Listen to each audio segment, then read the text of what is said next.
রাসূল সাল্লাল্লাহু আলাইহি ওয়াসাল্লাম কাবার আঙ্গিনে আশ্রয় নিচ্ছেন। এমন সময় আবু জাহাল ওই দিক দিয়ে যাইতেছে, টিটকারি করতেছে, মুহাম্মদ তুমি তো বহুত নতুন খবর শোনাও, আর কোনো নতুন খবর টবর আসেনি? রাসূল সাল্লাল্লাহু আলাইহি ওয়াসাল্লাম বললেন, হ্যাঁ নতুন তো একটা খবর আছে। কি খবর? গতকাল তো এইভাবে আমি ফিলিস্তিন গেলাম, মসজিদ আকসা গেলাম, সেখান থেকে 7 আকাশ পাড়ি দিলাম, আবার ভোরেই ফজর হওয়ার আগে আবার মক্কা এসে হাজির। আবু জাহল হো হো করে হাসা শুরু করছে, বলছে নাউজুবিল্লাহ মিন যালিক, বলছে তোমার মাথা তো আসলে গেছে, আমি যে বলি এই টিটকারি করতেছে। তো আবু জাহল বলতেছে, মুহাম্মদ আমাকে যে কথাটা বলছো এটা কি আমাকে বলছো, নাকি আমি যদি আরো কিছু লোকদেরকে ডাকি তাদের সামনে বলতে পারবা?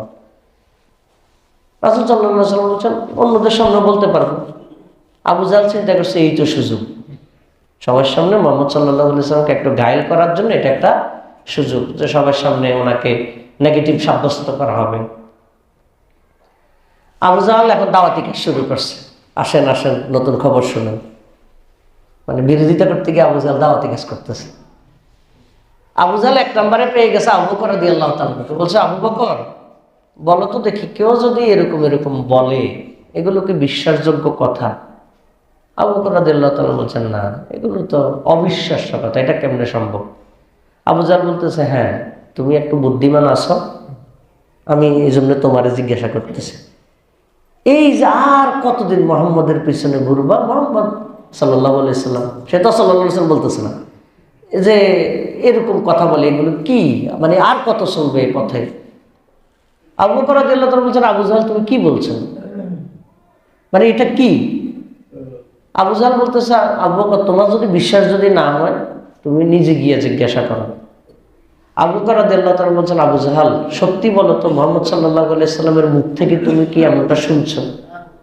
বলছে, হ্যাঁ আমি নিজে মুহাম্মদ সাল্লাল্লাহু আলাইহি সাল্লামের মুখ থেকে এমনটা শুনেছি। আবু বকর রাদিয়াল্লাহু তাআলা বলছেন, আবু জাহল তুমি সাক্ষী থাকো, আল্লাহর নামের কসম করে বলছি মুহাম্মদ সাল্লাল্লাহু আলাইহি সাল্লামকে জিজ্ঞেস করার কোনো দরকার নাই, কারণ তার মুখ থেকে যদি বের হয় অবশ্যই তিনি সত্য বলেছেন, কারণ নবী মুহাম্মদ কখনো মিথ্যা বলেন না। আল্লাহু আকবার, সুবহানাল্লাহ, কি ঈমান! তিনি বলেছেন মানে অবশ্যই সত্য বলেছেন। সুবহানাল্লাহ, জিজ্ঞাসা করবো কি আমরা? সুবহানাল্লাহ, এই জিনিসগুলো আমাদের জানা থাকতে হবে। এখন আধুনিক টেকনোলজির যুগ, তো বিভিন্ন জায়গায় প্রশ্ন উপাত্ত এটা সেটা দিয়ে আপনার আমার ইমানকে কি করে দিতে চাইবে? দুর্বল করে দিতে চাইবে। রাসূল সাল্লাল্লাহু আলাইহি সাল্লামকে আবার তারা বলতেছে যে, ঠিক আছে তুমি যে এই জায়গায় গেছো, বলো তো দেখি মসজিদের মানে আকসার যে ওইটার কয়টা ফিলার আছে, এটা কয়টা দরজা আছে? রাসূল সাল্লাল্লাহু আলাইহি সাল্লাম বলছেন যে আমি, মানে তিনি মনে মনে ভাবতেছেন আমি তো এগুলো খেয়াল করি নাই। তারা যখন আমাকে জিজ্ঞেস করলো, এমন সময় আল্লাহ তাআলা পুরা মসজিদে আকসার চিত্রটাকে আমার সামনে তুলে ধরেছেন, আমি দেখে দেখে এটা দরজা জানালা প্রতিটি ফিলার আমি বলে দিয়েছি। সুবহানাল্লাহ। قال الله تعالى في كلامه المجيد سبحان الذي أسرى بعبده ليلا من المسجد الحرام إلى المسجد الأقصى الذي باركنا حوله لنريه من آياتنا إنه هو السميع البصير. وقال تعالى في آية أخرى وما جعلنا الرؤيا التي أريناك إلا فتنة للناس. قال رسول الله صلى الله عليه وسلم أول ما يحاسب به العبد يوم القيامة الصلاة أو كما قال عليه الصلاة والسلام. সম্মানিত মুসল্লিবৃন্দ, ইমানদার মুসলমান ভাইরা, আমরা সবাই মহান মালিক আল্লাহ তাআলার দরবারে কালিমাত শুকর আদায় করছি এই জন্য যে রব্বুল আলামিন আমাদেরকে আজকে রজব মাসের শেষ জুমআতে ফরজ সালাত আদায় করার জন্য মসজিদে আমাদেরকে আল্লাহ তাআলা সমবেত হওয়ার তৌফিক দিয়েছেন, সুযোগ করে দিয়েছেন। এই জন্য হৃদয়ের গভীর থেকে মহান মালিকের জন্য কালিমাতুশ শুকর আদায় করছে আলহামদুলিল্লাহ, আলহামদুলিল্লাহ হামদান কাসীরান তাইয়িবান মুবারাকান ফি। দুরূদ ও সালাম পেশ করছি মানবতার মহান শিক্ষক সাইয়্যিদুল মুরসালিন খাতামুল আম্বিয়া বিশ্বনবী মুহাম্মদ রাসূলুল্লাহ সাল্লাল্লাহু আলাইহি ওয়াসাল্লামের প্রতি।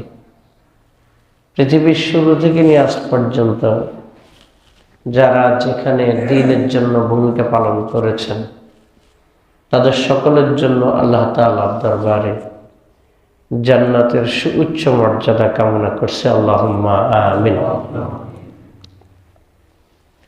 সম্মানিত উপস্থিতি, আমি আপনাদের সামনে পবিত্র কোরআনের সূরা বানী ইসরাইলের 17 নম্বর সূরা বানী ইসরাইলের প্রথম আয়াত এবং 60 নম্বর আয়াত, এই দুইটি আয়াত তেলাওয়াত করে শুনিয়েছি।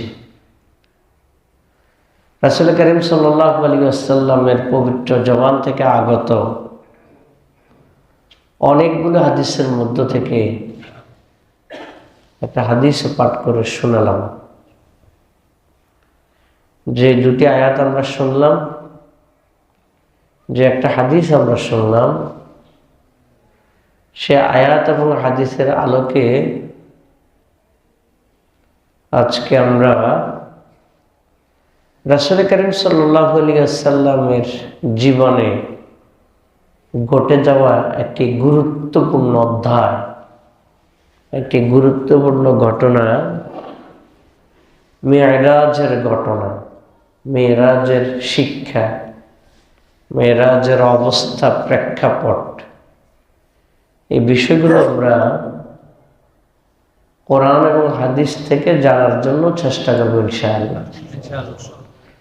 ওয়া মা তাওফীকি ইল্লা বিল্লাহ আলাইহি তাওয়াক্কালতু ওয়া ইলাইহি উনীব ওয়া হুয়া রাব্বুল আরশিল আযীম।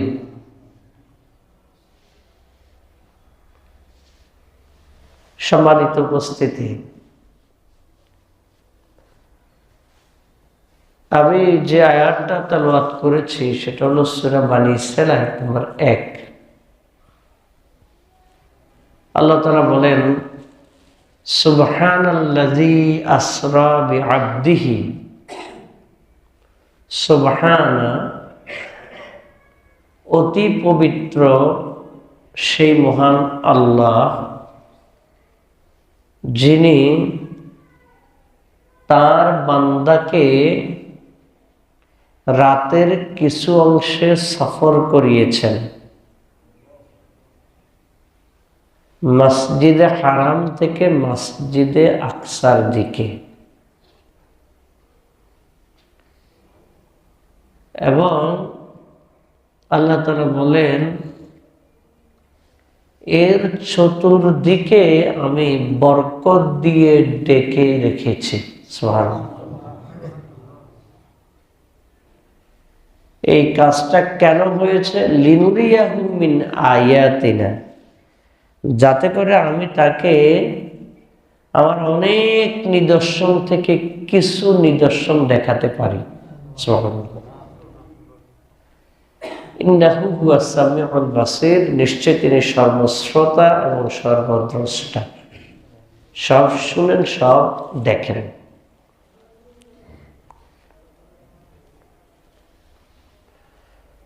আয়াতের অর্থটা আমরা জানলাম।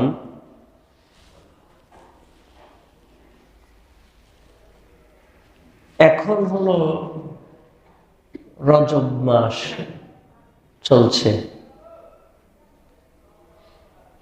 এই 2-1 দিন পরেই শাবান মাস শুরু হতে যাচ্ছে। আমরা একটা দোয়া পড়ি, অনেকেই আমরা দোয়াটা মুখস্থ পারি। আল্লাহুম্মা বারিক লানা ফি রজব ওয়া শাবান ওয়া বাল্লিগনা রমাদান। অর্থ হলো, আল্লাহ আপনি আমাদেরকে রজব এবং শাবান মাসে বরকত দিন, আর আমাদেরকে রমজান পর্যন্ত পৌঁছিয়ে দিন। রাসূল সাল্লাল্লাহু আলাইহি সাল্লাম সাধারণত রজব মাস আসলে এই দোয়াটা পড়তেন, আল্লাহুম্মা বারিক লানা ফি রজব ওয়া শাবান ওয়া বাল্লিগনা। আল্লাহ আমাদেরকে রমজান এবং শাবান মাসে, শাবান এবং রজব এবং শাবান মাসে আমাদেরকে বরকত দেন, রমজান পর্যন্ত আমাদেরকে পৌঁছিয়ে দেন, বাঁচিয়ে রাখেন। এটা একটা রমাদানের একটা আগমনী বার্তা, আগমনী বার্তা। একটা যে কোনো গুরুত্বপূর্ণ বিষয়ের আগে থেকে একটা প্রস্তুতিমূলক বিজ্ঞাপন এগুলো থাকে, থাকে না? থাকে। আগে থেকে এই প্রচারণা প্রস্তুতি, এটা মূল বিষয়টাকে কিছুটা গুরুত্ব বাড়িয়ে দেয়, গুরুত্ব বাড়িয়ে দেয়। যেমন গুরুত্বপূর্ণ যে কোনো একটা জিনিসের দিন নির্ধারণ হলে তখন পত্র পত্রিকা টেলিভিশনগুলো প্রতিদিন এটাকে ধারাবাহিকভাবে বলে, আর 18 দিন আর 17 দিন এরকম দেয় না? দেয়। তো রাসূল সাল্লাল্লাহু আলাইহি সাল্লামের এই দোয়াটা দ্বারা বোঝা যায় যে রমাদানের একটা আগমনী বার্তা। রজব মাসের আজকে শেষ জুমা। রাসূল সাল্লাল্লাহু আলাইহি সাল্লামের জীবনে যত অলৌকিক ঘটনা, মুআজিজা ঘটনা ঘটেছে, তার মধ্যে একটা গুরুত্বপূর্ণ ঘটনা হলো, সেটা হলো মেরাজের ঘটনা। কিসের ঘটনা? মেরাজের। এই ঘটনাগুলোর তারিখ নিয়ে ঐতিহাসিকদের মধ্যে মত পার্থক্য থাকে। তার মধ্যে যেই তারিখটা সবচেয়ে বেশি প্রসিদ্ধি লাভ করেছে সেটা হলো 27শে রজব। 27শে রজব এই তারিখেই ঘটেছে বিষয়টা এরকম না, মানে ইতিহাসের তারিখ অনুযায়ী পর্যালোচনা করলে তারিখ মানে এটাই প্রসিদ্ধ। তারিখ যাই হোক, এটার কারণে কাজের ফলাফলে খুব বেশি পরিবর্তন হয় না।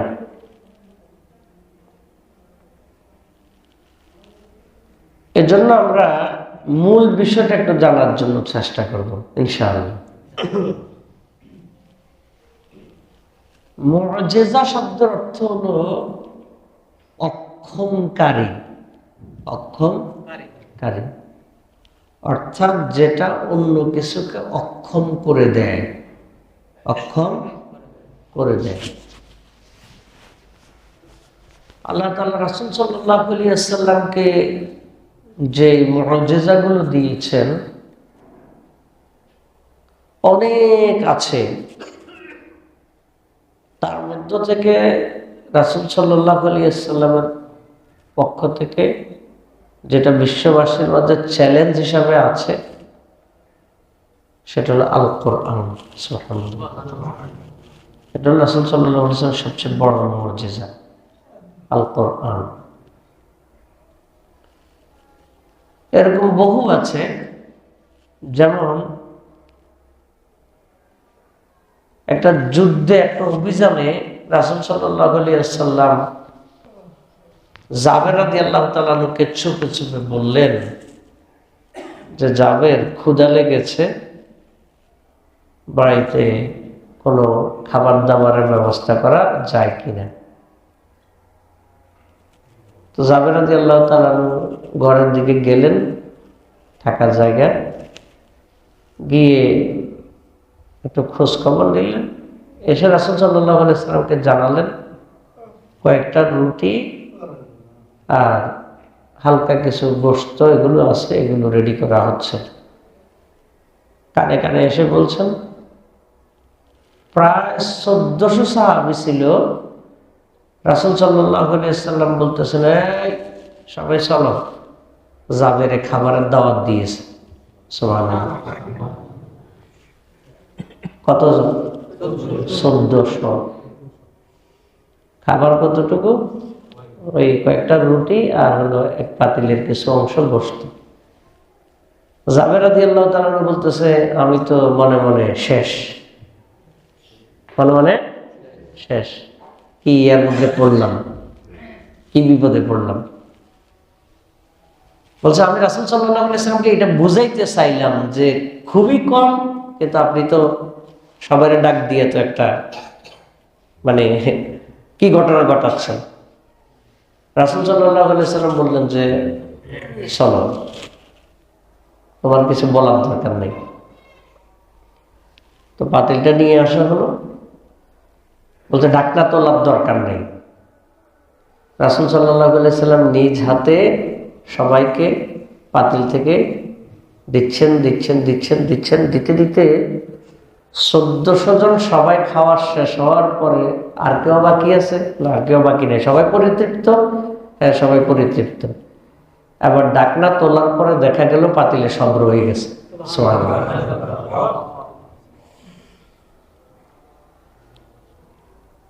এগুলো হলো মুআজিজা। এগুলো কি মুআজিজা? পৃথিবীর কোনো যোগ বিয়োগ দিয়ে আপনি এটা মিলাইতে পারবেন না। আর আপনি যদি যোগ বিয়োগ দিয়ে মিলাইতে যান, আপনার ঈমান আনার দরকারও নেই। আপনি যদি যোগ বিয়োগ দিয়ে মিলাইতে যান, তাহলে আপনার ঈমান আনার দরকার নেই। ঈমান মানেই হলো মানে এটা আমার বুঝে ধরুক আর না ধরুক, রাসূল যেহেতু বলেছেন এটাই সত্য। সুবহানাল্লাহ। তো রাসূল সাল্লাল্লাহু আলাইহি ওয়াসাল্লামের এই মুআজিজার মধ্যে একটা গুরুত্বপূর্ণ হলো মেরাজ। গুরুত্বপূর্ণ কি? মেরাজ। কোন সময়ের দিকে ঘটেছে? এটা হলো নবুয়তের 12তম বছর, অর্থাৎ হিজরতের একটু একটু আগে। 13 বছর পরে ইয়াতে গিয়েছেন, মদিনায় গিয়েছেন। এর আগে ঘটনা ঘটেছে, এটাকে ইসলামের ইতিহাসে বলা হয় আমুল হুজুন। আমুল হুজুন, এটা হলো দুঃখের বছর। দুঃখের বছর। কিসের বছর? দুঃখের বছর। রাসূল সাল্লাল্লাহু আলাইহি সাল্লামের চাচা আবু তালেব মারা গেছে। এর কিছুদিন পরেই রাসূল সাল্লাল্লাহু আলাইহি সাল্লামের স্ত্রী, মুমিনদের মা উম্মুল মুমিনিন খাদিজা রাদিয়াল্লাহু তাআলা আনহা, তিনিও মৃত্যুবরণ করেছেন কাছাকাছি সময়। এজন্য এটাকে বলা হয় দুঃখের বছর। কিসের বছর? দুঃখের বছর। এই দুইজন ব্যক্তি রাসূল সাল্লাল্লাহু আলাইহি ওয়াসাল্লামের জীবনে একটা বড় ঘাট হিসেবে ছিলেন, একটা দেয়াল, একটা বিশাল বড় একটা অবলম্বন হিসেবে ছিলেন। আবু তালেব কিন্তু ইসলাম গ্রহণ করে নাই। আবু তালেব ইসলাম গ্রহণ করে নাই, কিন্তু ইসলাম গ্রহণ না করলেও রাসূল সাল্লাল্লাহু আলাইহি ওয়াসাল্লামকে এত বেশি সাপোর্ট করেছেন, এত বেশি গার্ড দিয়েছেন। আবু তালেব জীবিত থাকা অবস্থায় কাফেররা যত কিছুই করুক, যত ষড়যন্ত্র করুক, অন্তত রাসূল সাল্লাল্লাহু আলাইহি ওয়াসাল্লামকে সরাসরি আক্রমণ করার মতো সাহস পায়নি। আক্রমণ করে ফেলবে বা একেবারে মেরে ফেলবে, এই জাতীয় সাহসটা তারা দেখায়নি। কিন্তু আবু তালেবের মৃত্যুর পরে তারা ওই পর্যায়েও চলে গেছে। আবার খাদিজা রাদিয়াল্লাহু তাআলা আনহা তিনি ছিলেন বড় ব্যবসায়ী, তিনি অনেক ধনাঢ্য মহিলা ছিলেন। রাসূল সাল্লাল্লাহু আলাইহি ওয়াসাল্লাম যখন নবুয়তের কথা বললেন তখন তাদের সাংসারিক জীবন হলো 15 বছর। রাসূল সাল্লাল্লাহু আলাইহি ওয়াসাল্লাম 25 বছর বয়সে বিয়ে করেছেন, নবুয়ত পেয়েছেন 40 বছর বয়সে। তাহলে খাদিজা রাদিয়াল্লাহু তাআলা আনহার সাথে রাসূল সাল্লাল্লাহু আলাইহি ওয়াসাল্লামের সংসার চলছিল 15 বছর। কত বছর? রাসূল সাল্লাল্লাহু আলাইহি ওয়াসাল্লাম নবুয়ত পাওয়ার পরে এসে খাদিজা রাদিয়াল্লাহু তাআলা আনহাকে জানালেন যে ঘটনা এরকম এরকম। রাসূল সাল্লাল্লাহু আলাইহি ওয়াসাল্লাম বুঝেন নাই এটা যে নবুয়তের ঘটনা, খাদিজা রাদিয়াল্লাহু তাআলা আনহা বুঝেন নাই এটা যে নবুয়তের ঘটনা। একটু হয়ে গেছেন আর কি, হঠাৎ করে মানে বিব্রত হয়ে গেছেন, কি এটা বুঝতে পারতেছেন না, ভাবতেছেন। আসমানি কিতাবের ব্যাপারে অভিজ্ঞ ওরাকা বিন নওফলের কাছে গেল, ওরাকা বিন নওফল সবকিছু শুনলেন, বললেন এটা নবুয়তের ঘটনা। নবুয়তের ঘটনা প্রমাণিত বা এটা এস্টাবলিশ হওয়ার আগেই খাদিজা রাদিয়াল্লাহু তাআলা আনহা শুনেই প্রথম বলেছেন, কাল্লা ওয়াল্লাহি মা ইউখজিকাল্লাহু আবাদা, অসম্ভব, আল্লাহর নামের কসম করে বলছি আপনার টেনশনের কিচ্ছু নাই, আল্লাহ কোনোভাবেই আপনাকে লজ্জিত করবেন না। সুবহানাল্লাহ। কারণ 15 বছর ধরে সংসার করি, আমি তো আপনাকে চিনি। সুবহানাল্লাহ। কত বছর সংসার করি? আমি তো আপনাকে চিনি। তো সেই খাদিজা রাদিয়াল্লাহু তাআলা আনহা মারা গেলেন ওই নবুয়তের 12তম বছরের পরে, একেবারে হিজরতের অল্প সময় আগে। ওই সময় তো কাফেরদের দৌরাত্ম আস্তে আস্তে বেড়ে যাচ্ছে, মেরেই ফেলবে। আল্লাহ তাআলা অর্ডার করলেন কোথায় চলে যাওয়ার জন্য? মদিনায় হিজরত করে যাওয়ার জন্য। এমন একটি সময়ে আল্লাহ তাআলা রাসূল সাল্লাল্লাহু আলাইহি ওয়াসাল্লামকে ঊর্ধ্ব জগতে ভ্রমণ করিয়েছেন, সুবহানাল্লাহ, যেটাকে আমরা মেরাজ হিসেবে চিনি। মেরাজের যে ইয়াটা হলো, রাসূল সাল্লাল্লাহু আলাইহি ওয়াসাল্লাম বললেন যে এশার পরে তিনি মানে বিশ্রাম নিচ্ছিলেন, এমন সময় দুইজন অপরিচিত আসলো, এসে রাসূল সাল্লাল্লাহু আলাইহি ওয়াসাল্লামের বক্ষ মুবারক ছিঁড়ে ফেলল, খুলল, খুলে রাসূল সাল্লাল্লাহু আলাইহি ওয়াসাল্লামের ভিতর থেকে হৃদয়কে হার্ট খুলল, খুলে এটাকে জমজমের পানি এবং জান্নাতের পানি দিয়ে এটাকে ধুয়ে ওপেন হার্ট সার্জারি করলেন, করে এটা আবার লাগিয়ে দিলেন। লাগিয়ে দিয়ে রাসূল সাল্লাল্লাহু আলাইহি ওয়াসাল্লামের সামনে দুইটা পাত্র রাখলেন, দুইটা গ্লাস। একটার মধ্যে মদ রাখলেন, আর একটার মধ্যে দুধ রাখলেন, রেখে বললেন যে আপনি একটা গ্রহণ করুন। রাসূল সাল্লাল্লাহু আলাইহি ওয়াসাল্লাম দুধের পেয়ালাটাই গ্রহণ করলেন। সুবহানাল্লাহ। ওই দুইজন যারা আসলেন তারা মূলত ফেরেশতা, তারা বললেন যে আপনি স্বভাবজাত জিনিসটাই গ্রহণ করেছেন। সুবহানাল্লাহ। আপনি যদি অন্যটা গ্রহণ করতেন তাহলে আপনার গোটা উম্মত গোমরা হয়ে যেত। আসল কথা হলো অন্যটা গ্রহণ করার সুযোগও নেই। আল্লাহ তাআলা এভাবেই বিষয়টাকে প্রস্তুত করতেছেন। সুবহানাল্লাহ। এটা হলো মানে অপারেশনটা যে করা হলো, মানে অপারেশনটার একটা মানে টেস্ট বলতে আল্লাহ যা লিখে রাখছেন তাই তো, মানে একটা দেখানো আর কি, যে হ্যাঁ টেস্ট অপারেশন যে হলো এটা কাগজে কলমে হাতে কলমে দেখানো হলো যে অপারেশন সাকসেসফুল, আলহামদুলিল্লাহ। রাসূল সাল্লাল্লাহু আলাইহি ওয়াসাল্লামকে এবার একটা প্রাণী নিয়ে আসা হলো। কি নিয়ে আসা? কি প্রাণী? প্রাণীর নাম হলো বোরাক। প্রাণীর নাম কি? বোরাক। বোরাকটা হলো এটা মানে খচ্চর এই জাতীয় আকৃতি, মানে ঘোড়া এবং গাধার মাঝখানে সাইজ এরকম আর কি। প্রাণীটা নিয়ে আসা হলো, তো বললো যে আপনি এটার উপরে উঠেন। প্রাণীটার উপরে উঠতে বললো, ওই প্রাণীটা কি করতেছে, একটু নড়চড় করতেছে। তখন ফেরেশতা বলতেছে তুমি শান্ত হও, পৃথিবীর শুরু থেকে আজ পর্যন্ত এত সম্মানিত কেউ এটার উপরে উঠতেছে না, আর এরপরও এত সম্মানিত কেউ এটার মধ্যে উঠবে না। সুবহানাল্লাহ। স্থির হও। স্থির হয়ে এটা চলা শুরু করলো মসজিদে হারাম থেকে মসজিদে আকসার দিকে, ফিলিস্তিনের দিকে। দূরত্ব 1276 কিলোমিটার সম্ভবত।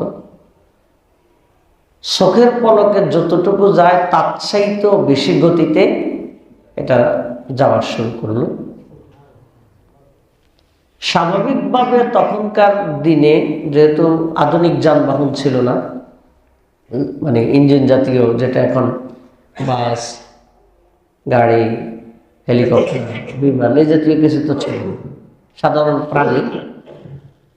স্বাভাবিকভাবে মসজিদে হারাম থেকে মসজিদে আকসা হলো 40 দিনের দূরত্ব। কত দিনের দূরত্ব? 40 দিনের দূরত্ব। তো রাসূল সাল্লাল্লাহু আলাইহি ওয়াসাল্লামকে নিয়ে ওই প্রাণী মসজিদে আকসায় পৌঁছে গেলেন। সেখানে রাসূল সাল্লাল্লাহু আলাইহি ওয়াসাল্লামকে আল্লাহ তাআলা বিশেষভাবে সকল নবী রাসূলগণকে সেখানে উপস্থিত করিয়ে রাসূল সাল্লাল্লাহু আলাইহি ওয়াসাল্লাম সকল নবীগণকে নিয়ে 2 রাকাত সালাত আদায় করেছেন। সুবহানাল্লাহ। সকল নবীগণের ইমাম, ইমামুল মুরসালিন, সবার ইমামতি করেছেন। করে রাসূল সাল্লাল্লাহু আলাইহি ওয়াসাল্লামকে পরে 1 আকাশ 2 আকাশ করে 7 আকাশ পাড়ি দিয়ে ঊর্ধ্ব জগতে নিয়ে যাওয়া হলো। তিরমিজির বর্ণনা হলো 1 আকাশ থেকে আরেক আকাশের দূরত্ব হলো 500 বছরের রাস্তা। কত বছর রাস্তা? 1 আকাশ থেকে আরেক আকাশ। তাহলে 7 আকাশের দূরত্ব হলো 3500 বছরের রাস্তা, শুধু যেতে। আবার আসতে আবার 3500 বছর, 7000 বছরের রাস্তা। 7000 বছরের রাস্তা।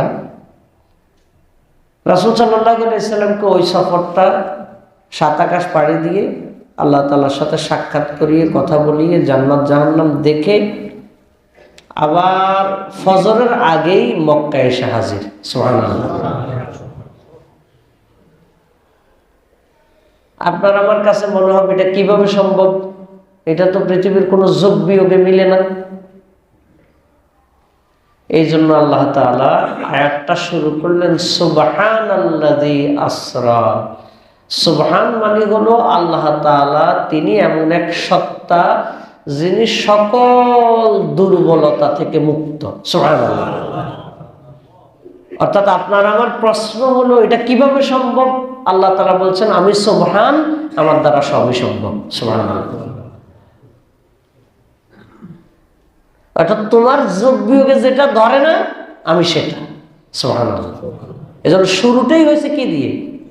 সুবহানাল্লাহ। আল্লাহ তাআলা বললেন যে তিনি তার বান্দাকে সফর করিয়েছেন। আসরা বিআবদিহি, আসরা বিআবদিহি। আসরা মানে হলো রাতের সফর করানো। রাতের সফর করেছেন বিআবদিহি, তার বান্দাকে নিয়ে। তার বান্দাকে নিয়ে। রাসূল সাল্লাল্লাহু আলাইহি ওয়াসাল্লাম তার বান্দা। অর্থাৎ আল্লাহ তাআলা রাসূল সাল্লাল্লাহু আলাইহি ওয়াসাল্লামকে অনেক সম্মানিত করেছেন। সম্মানিত জায়গাতেও রাসূল সাল্লাল্লাহু আলাইহি ওয়াসাল্লামকে আল্লাহ তাআলা বান্দা শব্দ ব্যবহার করেছেন, গোলাম শব্দ ব্যবহার করেছেন। অর্থাৎ এটা এত রাসূল সাল্লাল্লাহু আলাইহি ওয়াসাল্লামের পরিচয়ের জন্য এটা এত দামি শব্দ আল্লাহ তাআলা এত বড় কাজের ক্ষেত্রে এই শব্দটাই ব্যবহার করেছেন, সুবহানাল্লাহ। এবং এটা রাসূল সাল্লাল্লাহু আলাইহি সাল্লামের গৌরব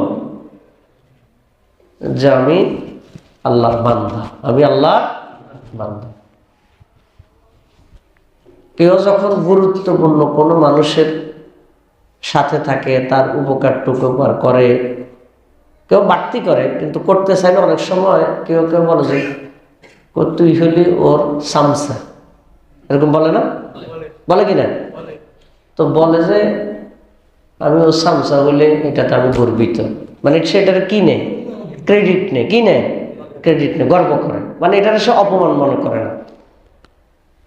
তাহলে রাসূল সাল্লাল্লাহু আলাইহি সাল্লাম নিজেকে আল্লাহর বান্দা পরিচয় দিয়ে এটাকে গৌরব করতেন যে আমি আল্লাহর বান্দা, সুবহানাল্লাহ। এটা গৌরবের ব্যাপার। এটা কিসের ব্যাপার? গৌরবের ব্যাপার। এই যে সফরটা হলো, সফরটা কতটুকু হলো? লাইলাম মিনাল মসজিদিল হারাম, লাইলাম, লাইলাম রাতের কিছু অংশ, গোটা রাত না, রাতের কিছু অংশ। ওয়াবারাকনা হাওলা, আল্লাহ তাআলা বলেন আমি এই সফরের চতুর্পাশকে বরকতময় করেছি, সুবহানাল্লাহ। বরকতময় করেছে। যে প্রাণীর মাধ্যমে গেল, প্রাণীর নাম হলো বোরাক। কি? এটার মধ্যে 4টা অক্ষর আছে, বা, রা, আলিফ, কফ, বোরাক, 4টা অক্ষর। এটার মূল অক্ষর হলো বারকুন, বা, রা, কফ। আরবিতে অনেক শব্দের মূল অক্ষর থাকে 3টা, আরো কিছু অতিরিক্ত অক্ষর থাকে। তো বোরাক শব্দের অক্ষর হলো 4টা আর মূল অক্ষর হলো কয়টা? 3টা, বা, রা, কফ। বারকুন অর্থ হলো বিদ্যুৎ। বারকুন অর্থ কি? বিদ্যুৎ। তো আল্লাহ তাআলা যে প্রাণীটা দিয়ে সফর করিয়েছেন, প্রাণীর নাম দিয়েছেন বোরাক, অর্থাৎ 3 অক্ষরের চাইতে আরো একটা যোগ করেছেন অক্ষর। আরবিতে একটা কায়দা আছে, একটা নিয়ম আছে, কাসরাতুল মাবানি তাদুল্লু আলা কাসরাতিল মাআনি। কোন শব্দের মধ্যে যদি অক্ষর বেড়ে যায় তখন ওই শব্দের অর্থ আধিক্য হয়ে যায়। তাহলে বারকুন মানে বিদ্যুৎ, বারকুনের মধ্যে যখন আরো একটা অক্ষর আলিফ বেশি যোগ করা হলো, তার মানে এটা বিদ্যুতের চাইতেও আরো অধিক গতি সম্পূর্ণ, সুবহানাল্লাহ।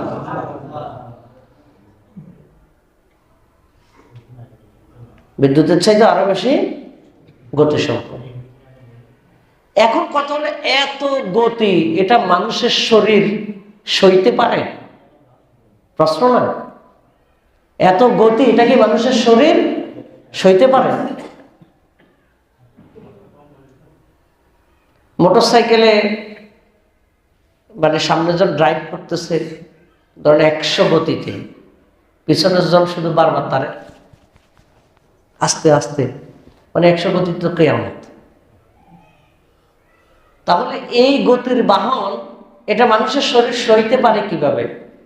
আল্লাহ তাআলা বলেছেন ওয়াবারাকনা হাওলা, আমি চতুর্দিক এমন ভাবে বরকতময় করেছি এখানে অসহনীয় কিছু নাই, সুবহানাল্লাহ। অসহনীয় হবে কেন? আল্লাহ তো এটা কি করেছেন? বরকত দিয়ে রেখেছেন। এক ধরনের জ্যাকেট আছে, অনেক ধরনের জ্যাকেট আছে, ওয়াটার প্রুফ জ্যাকেট, পানির মধ্যে ডুবে কিন্তু শরীর ভিজে না, আছে না? আছে না? বুলেট প্রুফ জ্যাকেট, বুলেট মারবে ডুববে না, আছে না? ফায়ার প্রুফ জ্যাকেট, আগুনের মানে যারা মিল ফ্যাক্টরিতে কাজ করে এরকম এক ধরনের জ্যাকেট, আগুনের ভিতরে ঢুকে কিন্তু মানে শরীরের আগুন লাগে না। তো যদি মানুষ যদি আগুন থেকে বাঁচানোর জন্য যদি এরকম জ্যাকেট বানাইতে পারে, আল্লাহ তাআলা তার রাসূল সাল্লাল্লাহু আলাইহি সাল্লামকে ওই জায়গায় নিয়ে গেছেন, আল্লাহ তাআলা তার রাসূলের জন্য এরকম জ্যাকেট লাগাইতে পারেন না? সুবহানাল্লাহ। ওয়াবারাকনা হাওলা, চতুর্দিক কি করেছে? বরকতময় করে রেখেছে। কেন? লিনুরিয়াহু মিন আয়াতিনা, যাতে করে আমি তাকে আমার অনেক নিদর্শন থেকে কিছু দেখাতে পারি, সুবহানাল্লাহ। সব না কিন্তু কিছু। মিল্লিত তাবঈদ, মিন দ্বারা কিছু একটা অংশ বোঝায়। কারণ আল্লাহ সৃষ্টি জগৎ, আল্লাহ তো স্রষ্টা, এটার তো কোনো সীমা পরিসীমা নাই। আল্লাহ তাআলা সেখান থেকে রাসূল সাল্লাল্লাহু আলাইহি সাল্লামকে কিছু জিনিস দেখিয়েছেন। কেন দেখিয়েছেন? ওই যে দুঃখের বছর, ওই যে কষ্ট, আবার পরিস্থিতি বিপজ্জনক, আবার কিছুদিন পর রাসূল সাল্লাল্লাহু আলাইহি সাল্লামকে হিজরত করতে হবে, মদিনায় একটা ইসলামী রাষ্ট্র হচ্ছে, আল্লাহ তো জানেনই, আল্লাহ তো সবে রেডি করে রাখছেন। যুদ্ধ হবে, বদর হবে, উহুদ হবে, আল্লাহ তো সবই জানেন, জানেন না? এই যে সামনে একটার পর একটা কি আসতেছে, স্ট্রাগল, একটার পর একটা সংগ্রাম আসতেছে, এই সকল সংগ্রামের জন্য রাসূল সাল্লাল্লাহু আলাইহি সাল্লামকে প্রস্তুত করার জন্যই সফরটা করিয়েছেন। সুবহানাল্লাহ। ইন্নাহু হুয়াস সামিউল বাসীর, তিনি সবকিছু শোনেন এবং সবকিছু দেখেন। রাসূল সাল্লাল্লাহু আলাইহি সাল্লাম মেরাজে গেলেন, এক আকাশ দুই আকাশ, প্রত্যেক আকাশে এক একজন ফেরেশতার সাথে দেখা হলো। এক একজন ফেরেশতার সাথে, আদম আলাইহিস সালামের সাথে দেখা হলো, ঈসা আলাইহিস সালামের সাথে দেখা হলো, ইব্রাহিম আলাইহিস সালামের সাথে দেখা হলো, ইদ্রিস আলাইহিস সালামের সাথে দেখা হলো, অনেক নবীগণের সাথে প্রতিটা আসমানে আসমানে দেখা হলো। সর্বশেষ দেখা হলো মুসা আলাইহিস সালামের সাথে। কার সাথে? তো আসার পথে, ওই জায়গা থেকে মেরাজ থেকে ফেরত আসার পথে রাসূল সাল্লাল্লাহু আলাইহি সাল্লামকে মুসা আলাইহিস সালাম জিজ্ঞাসা করতেছে যে আপনি কি নিয়ে আসছেন? আল্লাহ রাসূল সাল্লাল্লাহু আলাইহি সাল্লাম বললেন যে আমি 50 ওয়াক্ত নামাজ আল্লাহ আমাকে হাদিয়া দিয়েছেন। সুবহানাল্লাহ। কত ওয়াক্ত নামাজ? 50। কত ওয়াক্ত? 50। মুসা আলাইহিস সালাম বলছে যে আমার উম্মতের লোকেরা বয়স বেশি পাইছে, তারপরে আরো শক্তিশালী ছিল, এরাও কোনো ইবাদত ঠিকভাবে করে নাই। আপনার উম্মত শেষ জমানার মানুষ, 50 ওয়াক্ত নামাজ, এরা কোনো এগুলো পালন করবে না, এরা পারবেও না। আপনি আল্লাহর কাছে যান, আল্লাহর কাছে গিয়ে রিকোয়েস্ট করেন এটারে যাতে আর একটু মিনিমাইজ করেন। মুসা আলাইহিস সালামের আবদারে আবার গেলেন, তো আল্লাহ তাআলা এটা 10 কমাইয়া 40 করলেন। মুসা আলাইহিস সালাম বলতেছে আবার যান, তা আবার গেছে, আবার যাওয়ার পর আরো 10 কমায় 30 করছে। শেষ পর্যন্ত কমাইতে কমাইতে মুসা আলাইহিস আল্লাহ রাসূল সাল্লাল্লাহু আলাইহি ওয়াসাল্লাম শেষ পর্যন্ত 5 ওয়াক্ত নিয়ে আসতেছিলেন। মুসা আলাইহিস সালাম বলতেছে আবার যান, আবার কমান। আল্লাহ রাসূল সাল্লাল্লাহু আলাইহি ওয়াসাল্লাম বলতেছেন ফাস্তাহইতু রাব্বি, আমি আমার রবের কাছে আবার যাইতে শরম পাইতেছি। সুবহানাল্লাহ। আর কত কমানো যায়, আর কত কমানো যায়? তখন আল্লাহ তাআলা ডাক দিয়ে বললেন আর আসার দরকার নাই, 5 ঠিক আছে, তবে প্রতিটা ভালো কাজের 10 গুণ সওয়াব, সওয়াব কিন্তু 50 ওয়াক্তের হবে। সুবহানাল্লাহ। ওয়াক্ত থাকবে 5 কিন্তু সওয়াব হবে 50, কারণ প্রতি ভালো কাজে কত গুণ? 10 গুণ। সুবহানাল্লাহ। এখন হাত তুলতে বললে দেখা যাবে আজকে অনেকে ফজরের নামাজ পড়ে নাই, কিন্তু মেরাজের আলোচনা শুনে কিন্তু সুবহানাল্লাহ। ঠিক আছে, সুবহানাল্লাহ বলার জিনিস, কিন্তু এখান থেকে সুবহানাল্লাহ বললাম, কিন্তু এই শিক্ষাটা যদি না নিতে পারি, এই সুবহানাল্লাহ তো শুধু সুবহানাল্লাহ জায়গা থেকে যাবে। জীবনকে কি করতে হবে? বদলাইতে হবে। জীবনকে কি করতে হবে? বদলাইতে হবে। রাসূল সাল্লাল্লাহু আলাইহি সাল্লাম ফিরে আসলেন, আসার পরে কাবার আঙ্গিনায় বসা, গত রাতে যা যা দেখলেন, অনেক কিছু দেখছেন, আমরা সেখান থেকে আরো কিছু বলবো।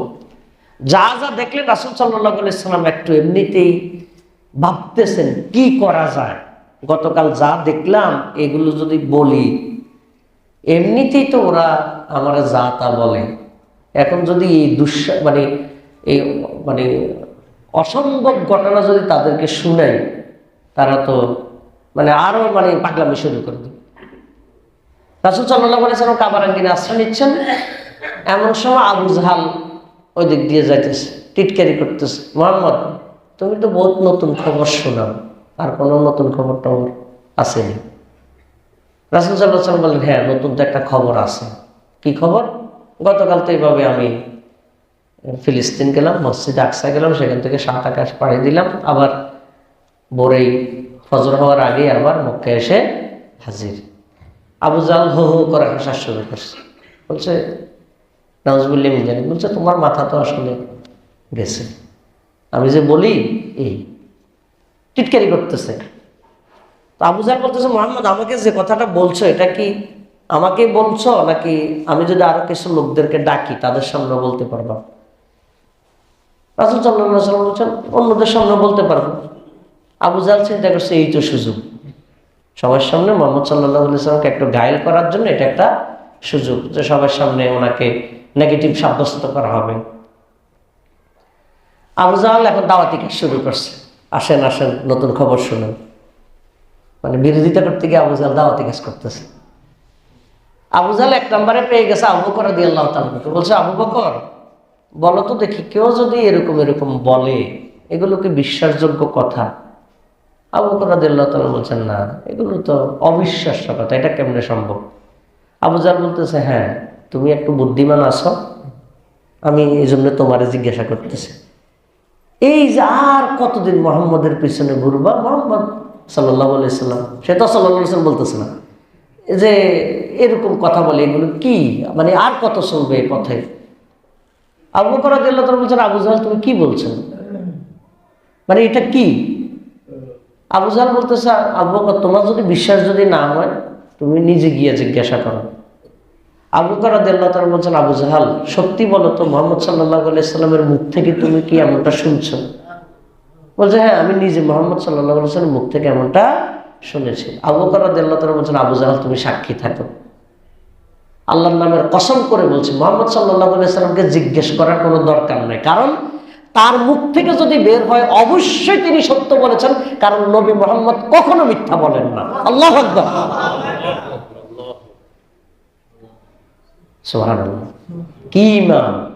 তিনি বলেছেন মানে অবশ্যই সত্য বলেছেন। সুবহানাল্লাহ, জিজ্ঞাসা করবো কি আমরা?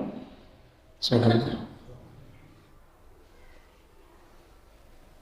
এই জিনিসগুলো আমাদের জানা থাকতে হবে। এখন আধুনিক টেকনোলজির যুগ, তো বিভিন্ন জায়গায় প্রশ্ন উপাত্ত এটা সেটা দিয়ে আপনার আমার ইমানকে কি করে দিতে চাইবে? দুর্বল করে দিতে চাইবে। রাসূল সাল্লাল্লাহু আলাইহি সাল্লামকে আবার তারা বলতেছে যে ঠিক আছে তুমি যে এই জায়গায় গেছো, বলো তো দেখি মসজিদের মানে আকসার যে ওইটার কয়টা ফিলার আছে, এটা কয়টা দরজা আছে? রাসূল সাল্লাল্লাহু আলাইহি সাল্লাম বলছেন যে আমি মানে তিনি মনে মনে ভাবতেছেন আমি তো এগুলো খেয়াল করি নাই। তারা যখন আমাকে জিজ্ঞেস করলো, এমন সময় আল্লাহ তাআলা পুরা মসজিদে আকসার চিত্রটাকে আমার সামনে তুলে ধরেছেন, আমি দেখে দেখে এটা দরজা জানালা প্রতিটি ফিলার আমি বলে দিয়েছি। সুবহানাল্লাহ, তারা জানে মুহাম্মদ সাল্লাল্লাহু আলাইহি ওয়াসাল্লাম আগে কোনোদিন ফিলিস্তিন যায় নাই। যখন মিলে গেছে তখন তারা তো মানে আর কিছু তো বলার নাই। 53 নম্বর সূরা নাজম আয়াত 3 এবং 4, ওমা ইয়ানতিকু আনিল হাওয়া ইন হুয়া ইল্লা ওয়াহয়ু ইউহা।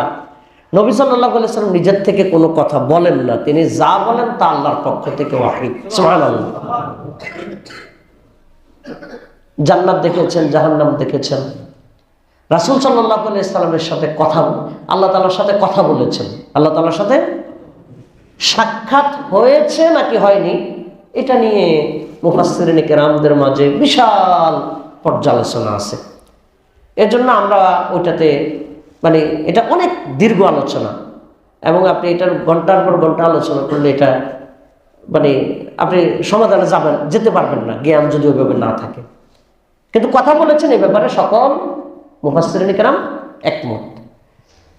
সাক্ষাৎ হতেও পারে, নাও হতে পারে।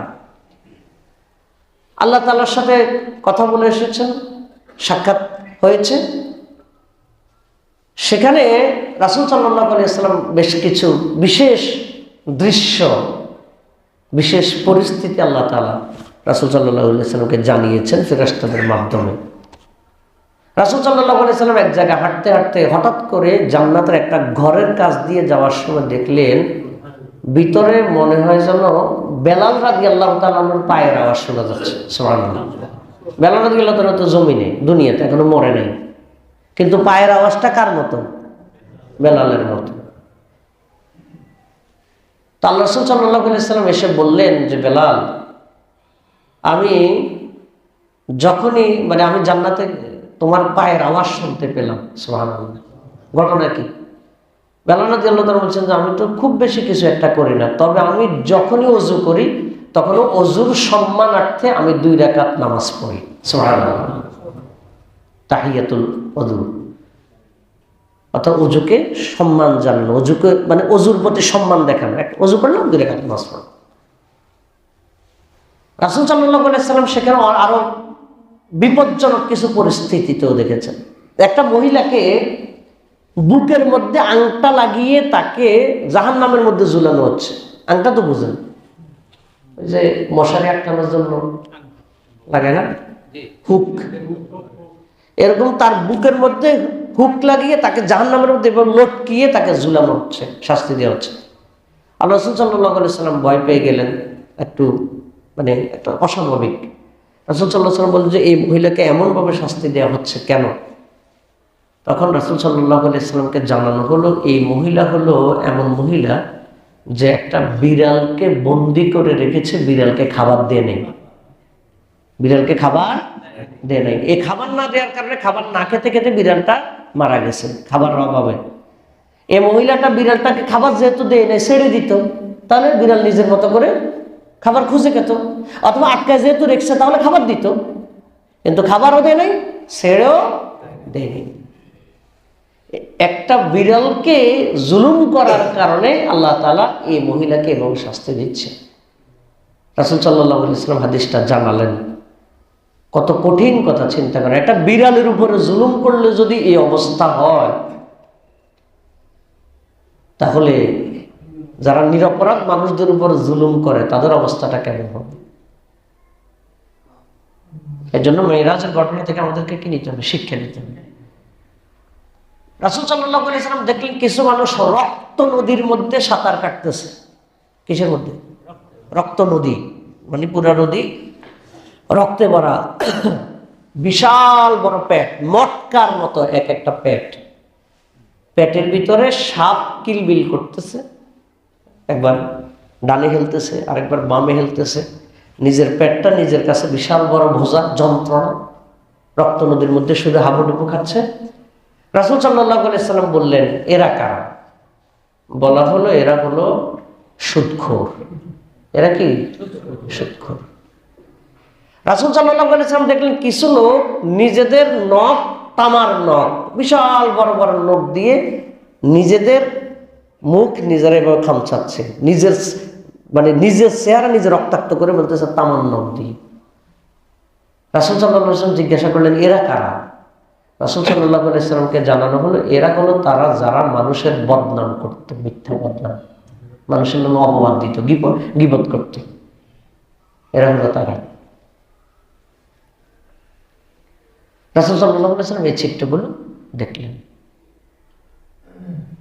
তাহলে মেরাজের মধ্যে এটা একটা অবিস্মরণীয় ঘটনা, এটার উপরে বই আছে, বাংলাতে বই আছে, মেরাজের উপরে বই আছে, মেরাজ আধুনিক বিজ্ঞান, মেরাজে এরকম অনেকগুলো বই আছে, আপনারা খুঁজে বই পড়লে অনেক হাদিস আছে, এই জাতীয় ঘটনায় হাদিস আছে।